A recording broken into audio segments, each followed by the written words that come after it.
तो रस्टिंग को लेकर मतलब कि कहीं भी आप बात करेंगे तो 100 रीजंस लोग बताते हैं कि इसके कुछ भी रीज़न हो सकता है, क्योंकि रस्टिंग को आज तक कोई प्रॉपरली आइडेंटिफाई नहीं कर पाया है कि किस वजह से होती है, कि उसके मतलब 100 रीजंस रहते हैं। तो हमने जो अपने ऑर्चर्ड्स में जब हम रस्टिंग से बचने की कोशिश की, तो क्योंकि 8-9 साल 10 साल से हम जो अपना सेब मार्केट में जितना भेज रहे हैं वो सब ऑलमोस्ट 90-95% सेब रस्ट फ्री रहता है। तो हमने जिन चीज़ों को टारगेट करने की कोशिश की और जो मेरे हिसाब से जो रीजंस रहते हैं रस्टिंग से बचने के या रस्टिंग के जो कारण हैं, वो 7-8 अलग अलग कारण है कि किस वजह से आपकी रस्टिंग होती है। बहुत सारे लोगों ने आजकल देखा होगा, जो पहली वाली मैं आपको रस्टिंग बताना चाहता हूँ कि लोअर एंड जो आपका फ्रूट का रहता है वहाँ पे बिल्कुल एक लाइन सी बन जाती है, रिंग सा बन जाता है फ्रॉस्ट का, वो डैमेज पार्ट दिखता है आपको। ये हाई कलर स्ट्रेन वेराइटीज़ में आपको बहुत ज़्यादा दिखेगा, इवन कभी कभी रॉयल वेराइटीज़ में भी दिख जाता है। तो ये फ्रॉस्ट रिंग है जो फ्लावरिंग टाइम पे आपके जब आपका फ्रूट सेट होने लगता है उस टाइम पे जब आपका फ्रॉस्ट अगर ज़्यादा पड़ता है उसकी वजह से ये वाली रस्टिंग आपके आती है। और लोअर पार्ट पे जो कैलेक्स एंड है हमारे फ्रूट का, ये लोअर पोर्शन यहाँ पे आपका रिंग सा बनना शुरू हो जाता है। तो एक तो ये रस्टिंग होती है। इससे आप अगर आप पीजीआर्स यूज़ करते हैं, मेनली GA47 करते हैं, जब भी आपका फ्रॉस्ट पड़ता है आप उस टाइम पे इसको करो तो ये वाली रस्टिंग से आप काफ़ी हद तक बच सकते हो। और दूसरा जो है वो है पाउडरी मिल्ड्यू। पाउडरी मिल्ड्यू पिछले 2-3 सालों में बहुत ज़्यादा हमारे बगीचों में आ गई है, क्योंकि गालास ग्रेनीज ये वाली वेराइटीज़ बहुत ज़्यादा हमने लगानी शुरू कर दी है, तो इससे थोड़ा सा फैलना शुरू हो गया है।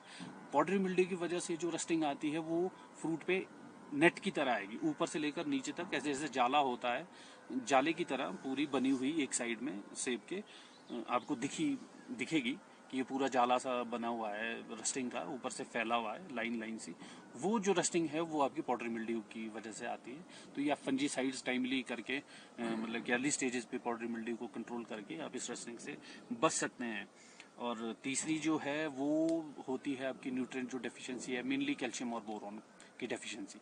इसीलिए मेरा अपना जो स्प्रे शेड्यूल रहता है उसमें हम चाहे 50 ग्राम ही क्यों ना हो, हम कैल्शियम और बोरोन का जो प्रीमिक्स मार्केट में आते हैं वो हम ज़रूर ऐड करते हैं, क्योंकि पूरी फ्रूट डेवलपमेंट स्टेज पे वो छोटे से लेकर फ्रूट को बड़े साइज तक उसको मिलता रहता है और उसमें डेफिशिएंसी सिम्टम नहीं आते हैं कैल्शियम और बोरोन के, जिसकी वजह से हम रस्टिंग से बच सकते हैं। चौथा जो रीज़न है वो है आपकी सॉइल्स अगर एसिडिक है, क्योंकि मेरे पास जो हमारे ऑर्चर्ड है बिखरे बिखरे 5-6 जगह पे हैं। हमने देखा है अपनी सॉइल टेस्ट जब हम रिपोर्ट्स कर पहले लेते थे, तो जहाँ हमारे सॉइल जितनी एसिडिक होती थी वहाँ हमें रस्टिंग के उतने ज़्यादा इशू थे। हमें सॉइल टेस्ट करवाना है, कोशिश करनी है, क्योंकि जब आपका सॉइल पीएच ठीक नहीं है तो न्यूट्रिएंट अपटेक प्रॉपर नहीं हो पाता है, उस वो डिसबैलेंस आपका रहता है न्यूट्रिएंट्स का, उसकी वजह से आपके रस्टिंग की दिक्कत हो सकती है। और पांचवा जो है स्ट्रेस कंडीशंस में, जब आपका मॉइस्चर स्ट्रेस रहता है प्लांट, उसको प्रॉपर मॉइस्चर नहीं मिल रहा है, तो उसका रीज़न भी वही आ जाता है कि जब उसको मॉइस्चर नहीं होगा तो प्रॉपर न्यूट्रिएंट अपटेक नहीं होगा। तो जब मॉइस्चर स्ट्रेस के सिम्टम्स देखने को अपने फ्रूट पे मिलेंगे। और अगला जो रीज़न है सिक्स्थ, वो है हाई नाइट्रोजन। जिस साल हम बहुत ज़्यादा नाइट्रोजन प्लांट को देते हैं और फ्रूट को देते हैं, उस साल हमें रस्टिंग की ज़्यादा शिकायत देखने को मिलती है। इवन कि आप इसको एक तरह से वैसे भी अपने बगीचे में ऑब्जर्व कर सकते हैं कि जिस साल मान लीजिए आपकी क्रॉप कम है, फ्रूट कम लगा है आपके प्लांट में और ग्रोथ बहुत ज़्यादा प्लांट में जा रही है, उस साल हम देखते हैं कि हमारे फ्रूट का साइज़ बहुत बड़ा जाता है। तो उस साल भी हमें बिटर पिट और रस्टिंग, ये दोनों चीज़ें देखने को मिलेगी अपने फ्रूट पे।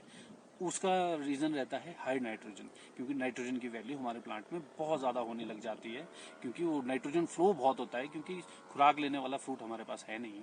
तो इस पे भी आपने थोड़ा सा ध्यान रखना है कि हाई नाइट्रोजन ना हो आपके बगीचे में, तो आप रस्टिंग से काफ़ी हद तक बच सकते हैं।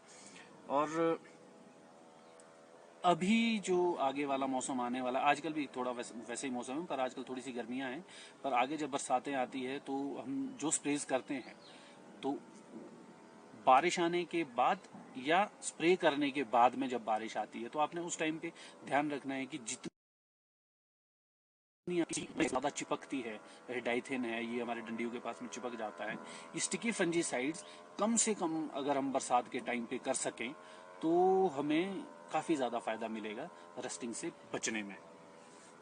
और एक जो लास्ट रीजन और है वो है फंजीसाइड्स के साथ में जो थोड़ी सी मिक्सिंग हम करते हैं, वो है जैसे डोडीन के साथ में ही हमारी जो मिक्सिंग होती है न्यूट्रिएंट्स की वो ना करें। इवन कि शमीर के साथ में हमने काफ़ी सारी प्रॉब्लम्स देखी हैं, सुनी हैं कि शमीर के साथ कुछ लोग न्यूट्रिएंट या इंसेक्टिसाइड्स अगर मिला देते हैं तो उसकी वजह से काफ़ी सारी जगहों पे रस्टिंग की दिक्कत लोगों को देखने को मिली है। ये कुछ चीज़ें थी जिससे आप मतलब जिन चीज़ों को देख के कि आपके बगीचे में कौन सी चीज़ से आप जूझ रहे हो उससे आप उसको देखें, ऑब्जर्व करें और उसको आगे रिजॉल्व करने की कोशिश करें। तो हमारा जो मेन टारगेट रहता है कि मिक्सिंग ना हो फंजीसाइड्स के साथ में, सॉइल का पीएच ठीक रहे। तो पीजीआर भी यूज करते हैं फॉर रस्टिंग, और कैल्शियम बोरॉन पे टारगेट हमारा पूरा रहता है हर स्प्रे में, तो इससे आप काफी हद तक रस्टिंग से बच सकते हैं। तो इसके बाद